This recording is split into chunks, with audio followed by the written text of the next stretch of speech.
இவ்வளவு அழிவுகளை சந்திச்சதுக்கு பிறகும் ஈரான் ஒரு கோர தாண்டவத்தை தொடர்ச்சியாக ஆடிக்கொண்டிருக்கு. மத்திய கிழக்கு நாடுகளில் தொடர்ச்சியான தாக்குதல்கள் நடத்தப்பட்டு வருது. பஹ்ரைனில், கட்டாரில், அபுதாபியில் இன்றைக்கும் சில இடங்களில் தாக்குதல்கள் நடத்தப்பட்டிருக்கு.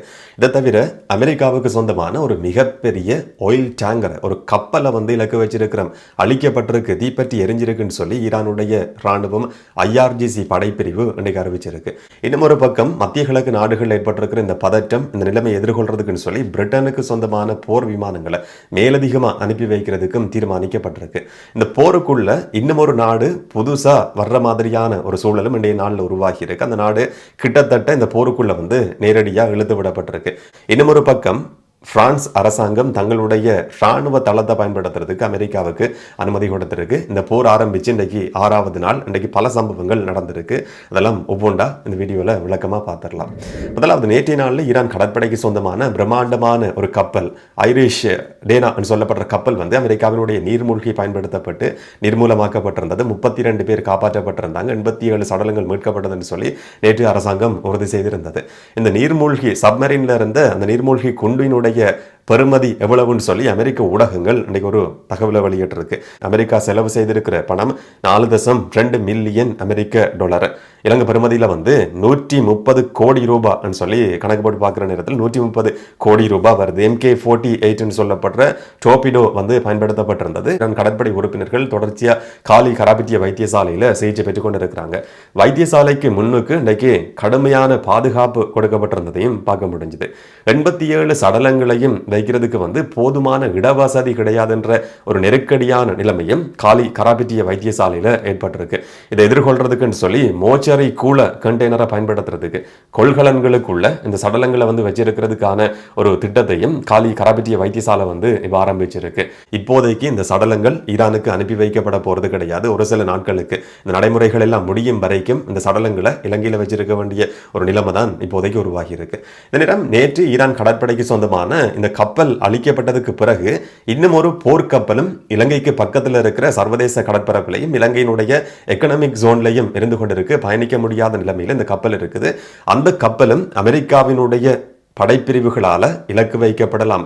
இலங்கையில் நேரடியாவோ மறைமுகமாவோ இலங்கையை பாதிக்கிற மாதிரியான இன்னும் ஒரு சம்பவம் எதிர்வரும் மணித்தியாலங்களில் எதிர்வரும் நாட்களில் பதிவாக முடியும் என்ற மாதிரியான செய்திகளை இன்னைக்கு பல இடங்கள்லையும் பார்க்க முடிஞ்சது. பயணம் செய்ய முடியாத ஒரு நிலைமையில் 11 மணித்தியாலங்களுக்கும் அதிகமாக சர்வதேச கடற்பரப்பில் இலங்கையினுடைய எக்கனாமிக் ஜோன்ல நங்கூரமிடப்பட்டு காத்திருந்ததாம். துறைமுகத்துக்கு கொண்டு வரதுக்கான முயற்சிகள் முன்னெடுக்கப்பட்டிருந்தாலும் அந்த கோரிக்கைகள் முன்வைக்கப்பட்டிருந்தாலும் இலங்கை அரசாங்கம் 11 மணித்தியாலத்துக்கும் அதிகமாக இந்த விதமான பதிலும் சொல்லாமல் இருந்தது. அந்த 11 மணித்தியாலங்களுக்குள்ளதான் அமெரிக்காவினுடைய கடற்படைக்கு இந்த தகவல் போனதுக்கு பிறகு அமெரிக்காவினுடைய கல்ஃப் பிராந்தியத்திலிருந்து அமெரிக்காவினுடைய சப்மரீன் பயன்படுத்தப்பட்டு உடனடியாக வரவும் முடியாது. அந்த நேரத்தை அமெரிக்கா பயன்படுத்தி கொண்டது என்ற மாதிரியும் இன்றைக்கு பாராளுமன்றத்தில் ஒரு குற்றச்சாட்டும் முன்வைக்கப்பட்டிருந்தது. மிச்சம் இருக்கிற அந்த கப்பலை காப்பாற்றுறதுக்கு இலங்கை அரசாங்கம் எடுக்க போற நடவடிக்கை என்ன என்ற மாதிரி சில கேள்விகளும் கேட்கப்பட்டிருந்தது. அரசாங்கம் அதுக்கு சொல்லி இருக்கிற பதில் என்னன்னு சொன்னா, அந்த கப்பல் சம்பந்தமான தகவல்கள் இருக்கு. உண்மையிலேயே இலங்கையினுடைய கடற்பரப்புக்கு பக்கத்தில் ஈரானுக்கு சொந்தமான இன்னும் ஒரு கப்பல் இருக்கு என்றது உண்மையானது. உயிர் சேதங்களை குறைச்சி கொள்றதுக்கான ராஜதந்திர முயற்சிகளை உச்சபட்சமாக எடுக்கக்கூடிய முயற்சிகளை அரசாங்கம் ஈடுபட்டு வருதுன்னு சொல்லி இன்றைக்கு அமைச்சர் நலிந்த ஜாயதிச குறிப்பிட்டிருந்தார். இதனிடம் இன்றைக்கு பாராளுமன்றத்தில் சுமத்தப்பட்ட இன்னும் ஒரு குற்றச்சாட்டு என்று சொன்னா, இந்தியாவுக்கு இந்த கப்பல் வந்திருந்தது ஒரு போர் பயிற்சியில கலந்து கொள்றதுக்குன்னு சொல்லி, கடற்படையினுடைய பயிற்சியில கலந்து கொள்றதுக்குன்னு சொல்லி இந்தியா தான் இதுக்கு அழைப்பு விடுத்திருந்தது. இந்தியா கூப்பிட்டு ஒரு துரோகத்தை செய்திருக்கின்ற மாதிரியும் ஒரு சில விமர்சனங்களும் இன்றைக்கு முன்வைக்கப்பட்டிருந்தது. இந்தியா அந்த குற்றச்சாட்டுகளை நிராகரிச்சிருக்கு. இந்த தாக்குதலுக்கும் எங்களுக்கும் எந்த விதமான சம்பந்தமும் கிடையாது என்று சொல்லி இந்தியாவினுடைய ஒரு உத்தியோகபூர்வமான அறிக்கை வெளியிடப்பட்டிருக்கு. ஆனா ஈரானுடைய வெளியுறவு அமைச்சர் இன்னைக்கு ஒரு அறிக்கையை வெளியிட்டிருந்தார். அந்த அறிக்கையில இந்தியா சம்பந்தமா மேலோட்டமா ஒரு விஷயம் குறிப்பிடப்பட்டிருந்தது. இந்தியாவில் போர் பயிற்சியில கலந்து கொள்றதுக்காகன்னு சொல்லி தான் இந்த கப்பல் போனது. 130க்கும் அதிகமான ஈரான் கடற்படையினுடைய உறுப்பினர்கள் இருந்திருக்கிறாங்க. அந்த சந்தர்ப்பத்தில் தான் இப்படியான ஒரு தாக்குதலை அமெரிக்கா நடத்தி இருக்கு. இந்த தாக்குதலுக்கு அமெரிக்கா கட்டாயம் பதில் சொல்ல வேண்டி இருக்கும், அதுக்கான விலையை அமெரிக்கா கொடுக்க வேண்டி இருக்கும்னு சொல்லி ஈரானுடைய வெளியுறவு அமைச்சர் இன்னைக்கு ஒரு எச்சரிக்கையும் விடுத்திருக்கிறாரு. இலங்கை வெளியுறவு அமைச்சருக்கும் ஈரான் வெளியுறவு அமைச்சருக்கும் இடையிலும் ஒரு பேச்சுவார்த்தை வந்து நடத்தப்பட்டிருக்கு. இந்த போர் பதற்றம் பிராந்தியத்தில் உருவாகி இருக்கிற அமைதியின்மை சம்பந்தமான சில விஷயங்கள் பேசப்பட்டிருக்குன்னு சொல்லி இன்னைக்கு செய்திகள் வெளிவந்திருந்தது.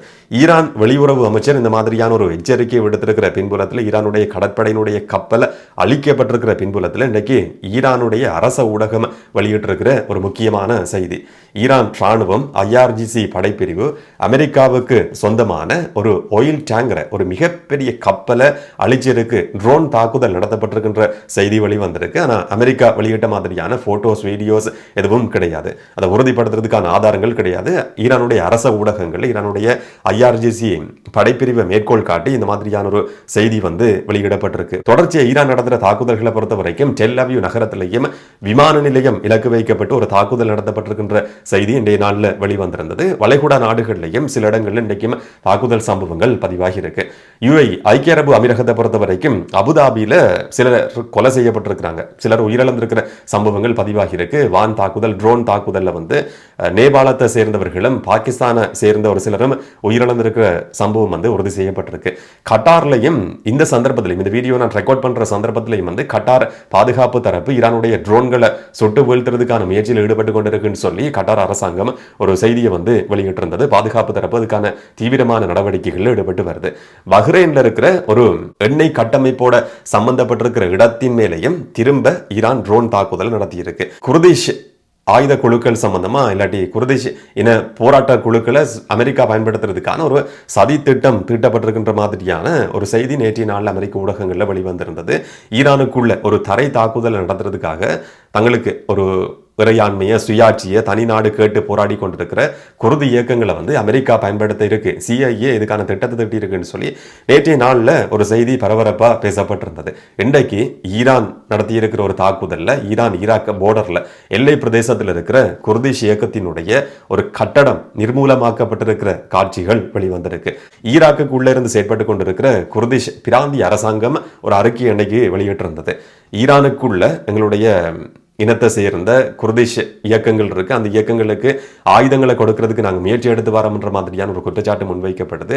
அந்த குற்றச்சாட்டு போலியானது, எங்களுக்கும் இதுக்கும் இடையில எந்த விதமான தொடர்பும் கிடையாதுன்னு சொல்லி ஈராக்குக்குள்ள இருக்கிற குர்து பிராந்திய அரசாங்கம் வந்து இன்னைக்கு ஒரு அறிவிப்பை வெளியிட்டிருந்தது. இன்னும் ஒரு நாடும் இந்த போருக்குள்ள நேரடியாக சம்பந்தப்படுற மாதிரியான இன்னும் ஒரு சம்பவம் இன்றைய நாளில் பதிவாகி இருக்கு. ஈரான்ல இருந்து ட்ரோன் தாக்குதல்கள் அசர்பைஜான்ல நடத்தப்பட்டிருக்கு. அசர்பைஜானுடைய விமான நிலையத்தினுடைய ஒரு டெர்மினல்ல சேதம் ஏற்பட்டிருக்கு. ஒரு ஸ்கூலுக்கு பக்கத்துல வெடிச்சம்பவங்கள் பதிவாகி இருக்கு என்ற செய்தி இன்றைய காலையில வெளிவந்திருந்தது.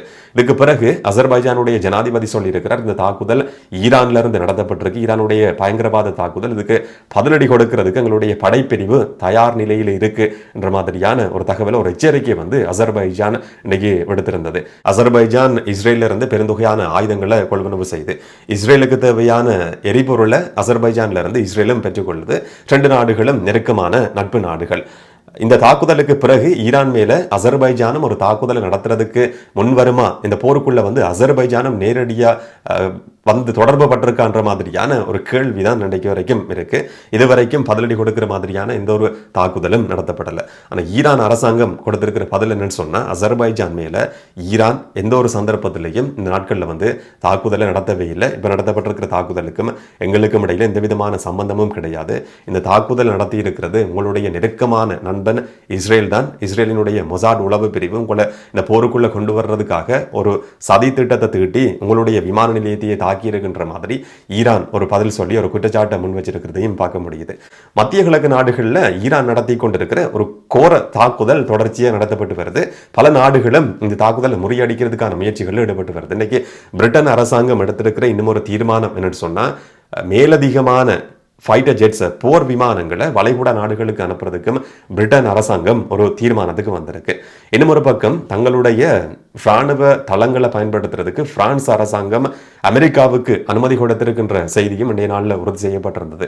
என்ன சொன்னால் இதில் வந்து நேரடியாக நாங்கள் கலந்து கொள்ள போகிறது கிடையாது. ஆனால் தற்பாதுகாப்புக்காக அமெரிக்கா எங்களுடைய தளங்களை பயன்படுத்த முடியும், எந்த விதமான பிரச்சனையும் கிடையாது என்று சொல்லி பிரான்ஸ் அரசாங்கம் அறிவிச்சிருக்கு. அமெரிக்க ஜனாதிபதி டொனால்ட் ட்ரம்ப் கடுமையான விமர்சனங்களை முன் வச்சிருந்தார்.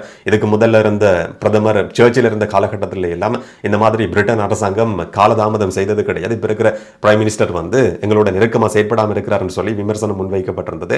அந்த ராணுவ தளத்தை, சைப்ரஸ் ராணுவ தளத்தை பயன்படுத்துறதுக்கு பிரிட்டன் அரசாங்கம் அனுமதி கொடுக்கிறதுக்கு தாமதமானது என்ற ஒரு பின்புலத்தில் வந்து அமெரிக்க ஜனாதிபதி டொனால்ட் ட்ரம்ப் அப்படியான ஒரு விமர்சனத்தை முன் வச்சிருந்தார். இன்னைக்கு UK prime minister Keir Starmer அறிவிச்சிருக்கிறார், அமெரிக்காவோட நாங்கள் நெருக்கமாக செயற்பட்டு கொண்டிருக்கிறோம், எங்களுக்கும் அவங்களுக்கும் இடையில் எந்த விதமான பிரச்சனையும் கிடையாது, 24 மணித்தியாலங்களும் உளவு நடவடிக்கைகள், ரகசியமான தகவல் சம்பந்தமாக நாங்கள் 2 தரப்பும் பரிமாறி கொண்டிருக்கிறோம், அமெரிக்காவோட எங்களுக்கு எந்த விதமான பிரச்சனையும் கிடையாதுன்னு சொல்லி யூகே பிரைம் மினிஸ்டர் கியர் ஸ்டாமரும் இன்றைக்கு அறிவிச்சிருக்கிறார். இன்றைய நாளில் 6வது நாளை பொறுத்த வரைக்கும் ஈரானுடைய தொடர்ச்சியான வீரியமான தாக்குதல்கள் பல இடத்திலையும் நடத்தப்படுது. ஈரான் மேலேயும் சில கொடூரமான தாக்குதல்கள் நடத்தப்பட்டிருக்கு. ஈரானுடைய மிக பிரம்மாண்டமான ஒரு ஸ்டேடியம் வந்து நிர்மூலமாக்கப்பட்டிருக்கிற காட்சிகளும் இன்றைய நாளில் வெளிவந்திருந்தது. எல்லா இடங்கள்லையும் இந்த போர் அப்படியே விரிவடைஞ்சு போற மாதிரி தான் ஒவ்வொரு மணித்தியாலங்களை பார்க்குற நேரத்தில், ஒவ்வொரு நாட்களை பார்க்குற நேரத்தில் அந்த மாதிரியான செய்திகள் தான் தொடர்ச்சியாக வெளிவந்து கொண்டிருக்கு. இப்போ அசர்பைஜானும் இதுக்குள்ள வர்ற மாதிரியான ஒரு சூழல் உருவாகி இருக்கு. இலங்கையும் தெரிஞ்சோ தெரியாமலோ நேரடியாவோ மறைமுகமாவோ ஏதோ ஒரு விதத்தில் இந்த போருக்குள்ள இழுத்து விடப்படுற மாதிரியான ஒரு சூழலும் உருவாகி இருக்கு. ஈரானுடைய அடுத்த கப்பலுக்கு என்ன நடக்க போகுது என்றதுதான் இலங்கையில் இருக்கிறவர்களுக்கு இல்லாட்டி இந்தியாவில் இருக்கிற பலருக்கும் இருக்கிற ஒரு முக்கியமான கேள்வி. என்ன நடக்கும்ன்றதை பொறுத்திருந்து பார்க்கலாம். இதை பற்றி நீங்கள் என்ன நினைக்கிறீங்கன்றதை கமெண்ட்ல சொல்லுங்கள். இன்னும் ஒரு வீடியோவில் இன்னும் ஒரு தகவலோட சந்திக்கலாம். வணக்கம்.